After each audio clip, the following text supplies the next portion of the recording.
বন্ধুরা, যারা পরকীয়া করে তাদের তিনটি ক্ষতি হয়। যারা পরকীয়া প্রেমের আক্রান্ত রোগী তারা মনে রাখেন তাদের তিনটি ক্ষতি হবে। 1 নম্বর, মুখের জুতি চলে যাবে। 2 নম্বর, তাদের যৌন শক্তি নষ্ট হয়ে যাবে।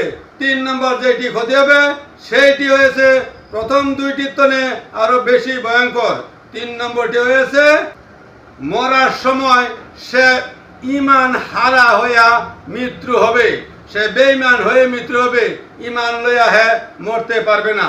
তবে বন্ধুরা, এখনো সময় আছে।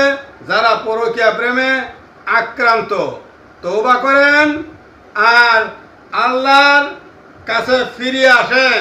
আল্লাহ নিশ্চয় আপনাকে ক্ষমা করিয়া দিতে পারে।